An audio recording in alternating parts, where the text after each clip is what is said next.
Welcome to Gaining English, where we bring history to life and help you improve your English with powerful true stories.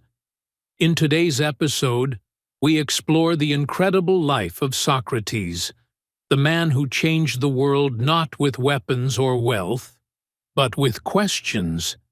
He challenged powerful people, inspired future philosophers, and chose death rather than silence. This is the story of a man who believed that a life without questions is a life not worth living.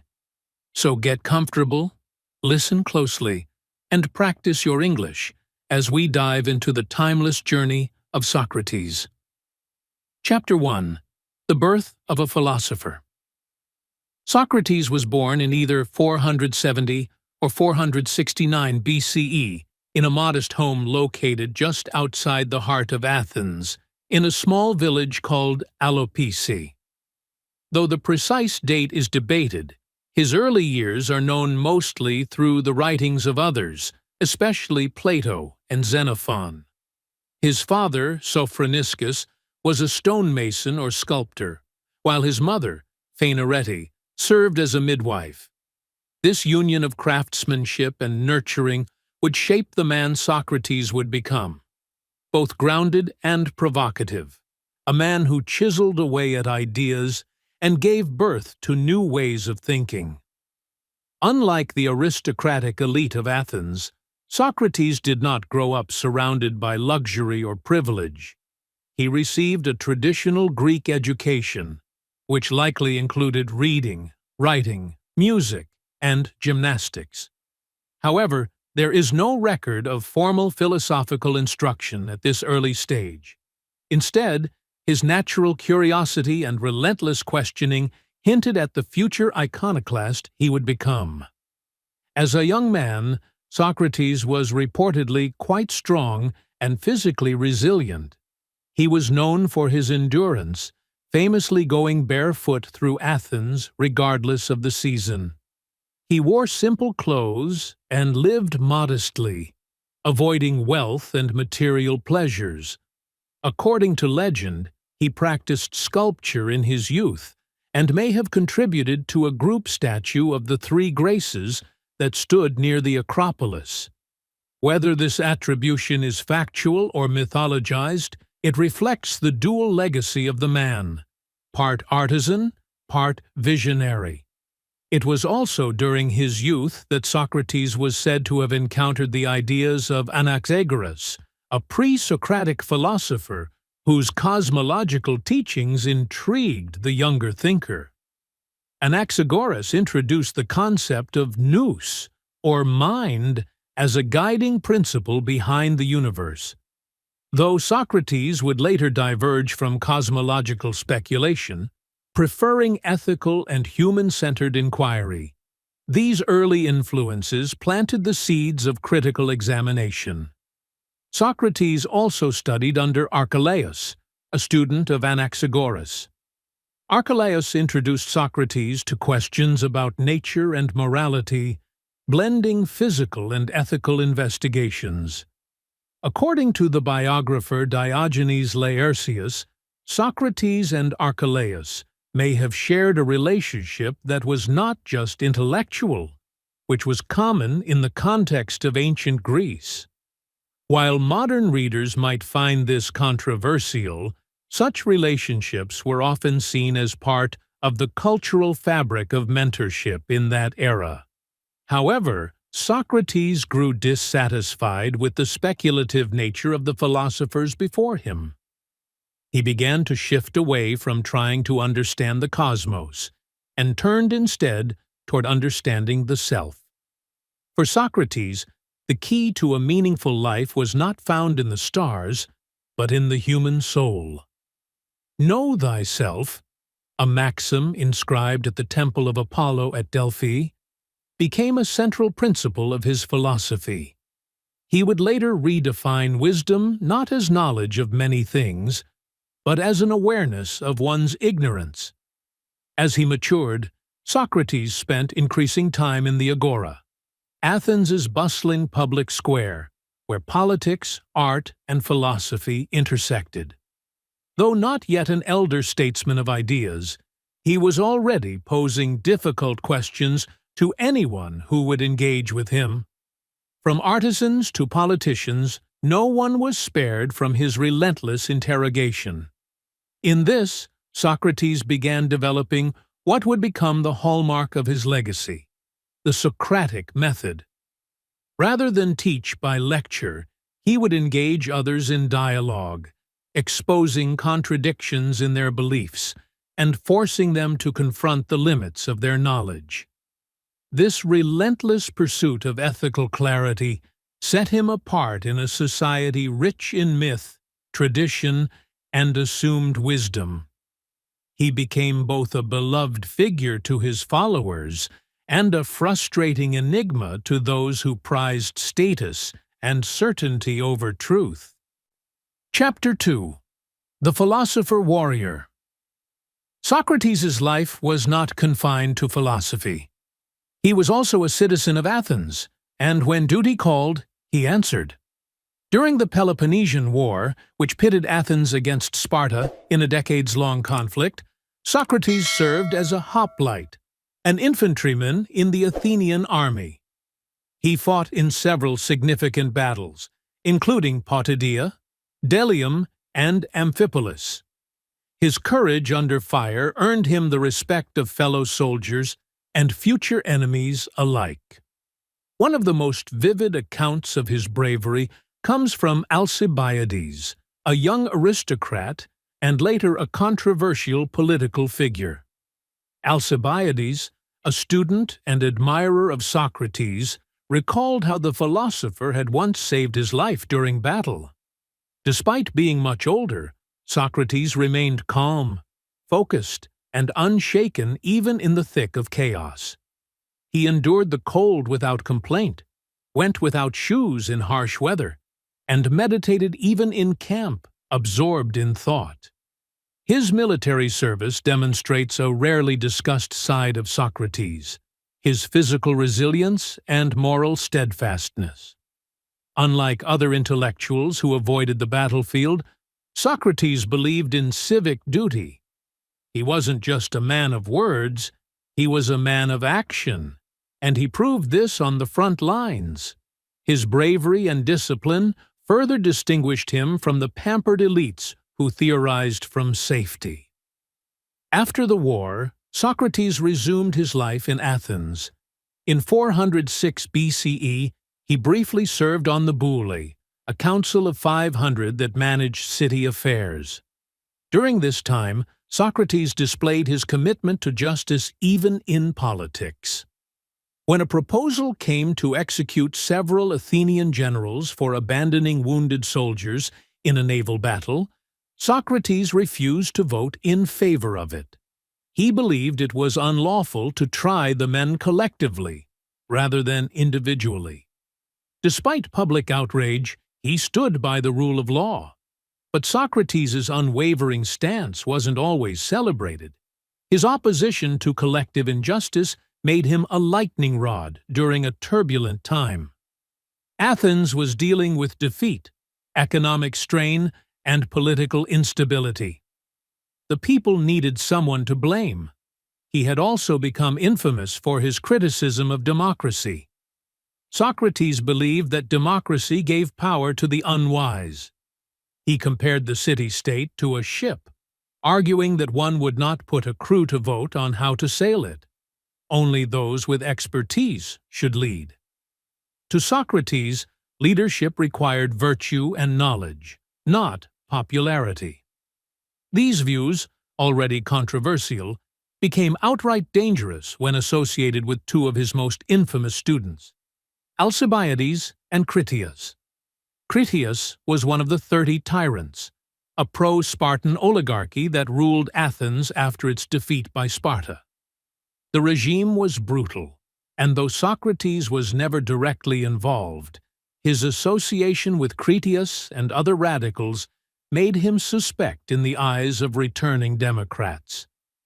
To make matters worse, during the tyrant's reign, Socrates was ordered to assist in the arrest of Leon of Salamis, a man deemed an enemy of the state. Socrates refused. He would not act against justice, even under threat. Still, he did not warn Leon either. The incident would later be used against him in court. By the time Athens restored democracy in 403 BCE, Socrates was no longer seen as a harmless eccentric. He was now perceived as a dangerous thinker whose questions undermined traditional values and whose students had tried to destroy the city. Chapter 3. The Trial of Socrates. By the late 5th century BCE, Socrates was more than just a philosopher. He was a symbol, a controversial, disruptive figure in a fragile Athens struggling with its identity after war, tyranny, and internal collapse. While some still admired his pursuit of truth, many others saw him as a threat to the social and political fabric of the city. After Athens's brief but brutal rule under the 30 tyrants, the newly restored democracy sought stability and found in Socrates a convenient scapegoat. The formal charges brought against Socrates in 399 BCE were twofold: impiety, not recognizing the gods of the city, and corrupting the youth. These accusations were presented by Miletus, a relatively obscure poet, supported by Anytus, a powerful politician, and Lycon, an orator. But these legal charges only scratched the surface. What Socrates was really being tried for was his philosophy, his method of exposing ignorance, challenging authority, and provoking thought in a society that had grown weary of turmoil. Athenian law allowed any citizen to initiate legal proceedings against another. Miletus issued the oral summons, and Socrates appeared before a magistrate. The official charge read, "Socrates is guilty of refusing to recognize the gods recognized by the state and of introducing new divinities. He is also guilty of corrupting the youth. The penalty demanded is death." The trial took place in the Agora, the center of Athenian civic life. Socrates, then about 70 years old, stood before a jury of 500 citizens.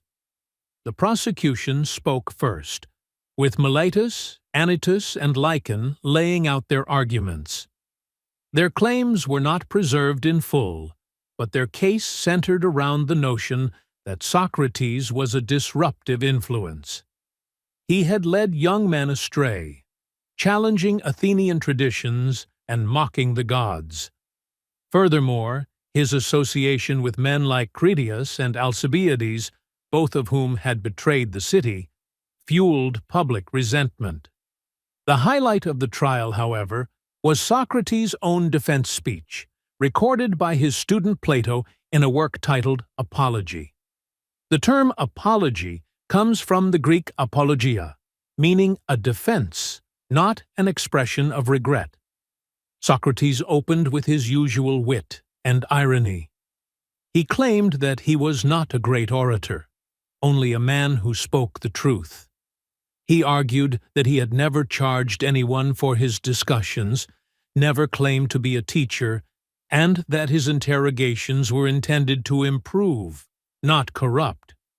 He pointed to his life of poverty as evidence that he had not profited from his ideas.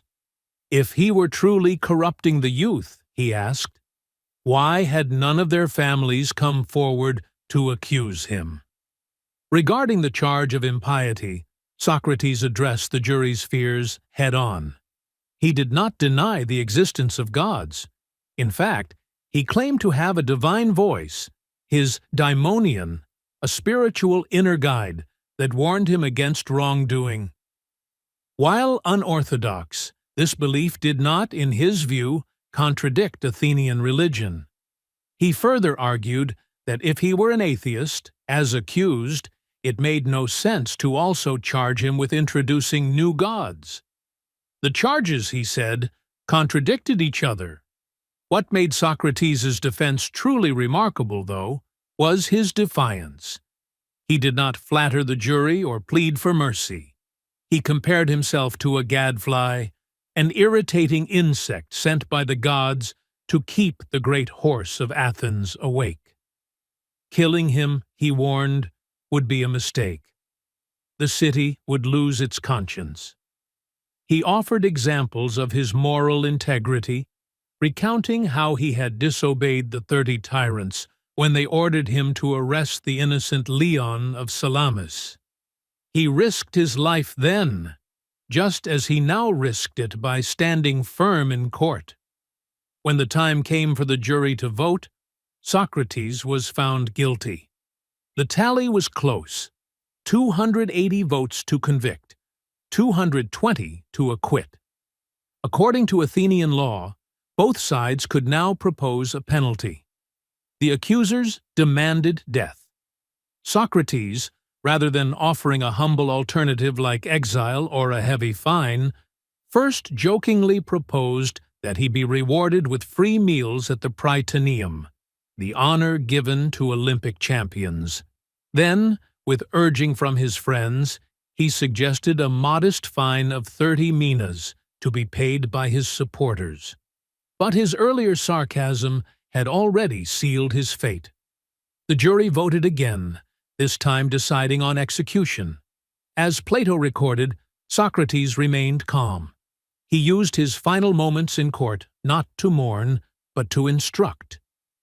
He told the jurors who had voted for his death that they had harmed themselves more than they had harmed him. He reassured those who had voted for acquittal that death was not to be feared. It was either a peaceful sleep or a journey to another world. Either way, it was nothing to dread. With that, Socrates was led to prison to await execution. Chapter 4: Death, Legacy, and Immortality. In the days following his trial, Socrates remained imprisoned. Normally, condemned prisoners were executed promptly, but a sacred Athenian ritual delayed his sentence. A ship had been sent on a religious mission to Delos, and no executions were allowed while it was away.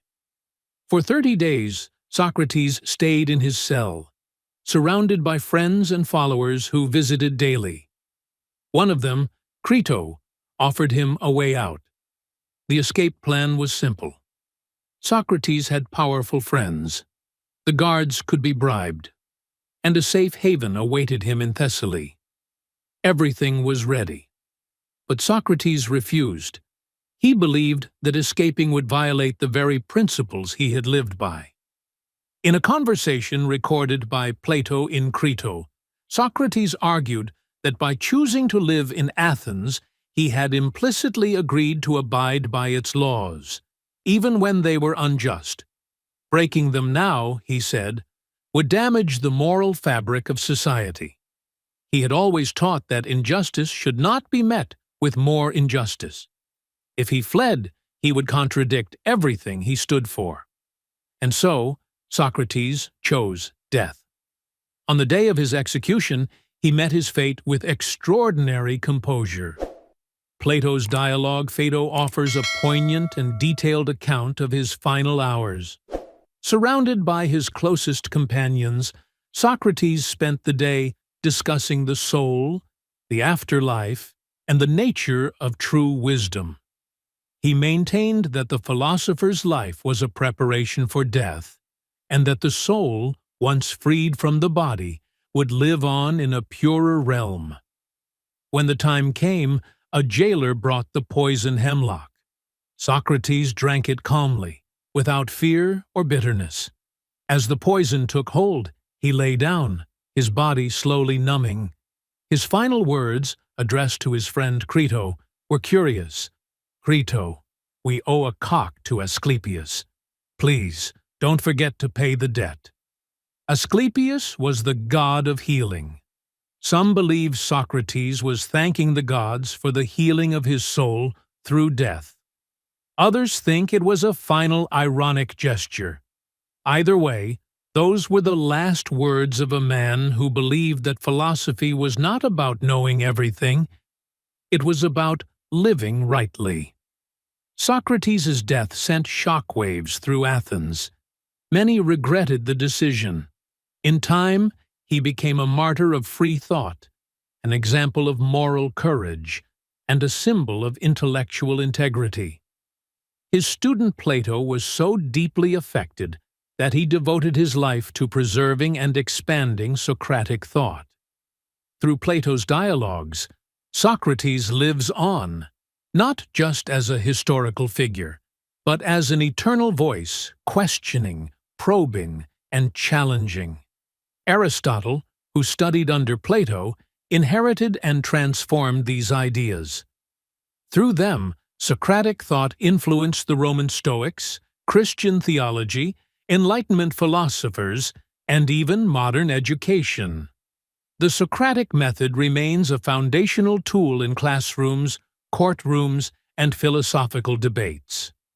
What makes Socrates timeless is not just what he believed, but how he lived. He asked uncomfortable questions. He valued truth over popularity. He feared moral failure more than death. In doing so, he left behind not a doctrine, but a method, a way to think, to speak, and to live. Socrates once said, "The unexamined life is not worth living." His life and his death became a testament to that belief. More than 2 millennia later, we still examine his words. We still wrestle with his questions. And in doing so, we keep his spirit alive. Conclusion. Socrates' story is not just one of ancient Athens, courtroom drama, or philosophical legacy. It is the story of an individual who chose truth over comfort, who placed the examined life above self-preservation. In an era of shifting political tides, Socrates stood as an immovable force, not through violence or wealth, but through reason and moral clarity. His method of questioning laid the foundation for centuries of intellectual inquiry. His death turned him from a local gadfly into a global icon of philosophical courage, and his commitment to living a life rooted in virtue, justice, and humility became a model for thinkers across all ages. Today, more than 2,000 years after his execution, Socrates still teaches us, not through sermons or commands, but through the echo of a question. Are we living lives worth examining? In that single question lies the enduring power of Socrates, the philosopher who lived, questioned, and died for truth. Thank you for joining us here on Gaining English. We hope you enjoyed learning the story of Socrates, a thinker, a warrior, and a fearless voice for truth. His life reminds us that the power of questions can be greater than the power of kings. If you liked this video, please like, share, and subscribe to our channel. And don't forget to click the bell icon so you never miss a new story that helps you learn English and discover the world.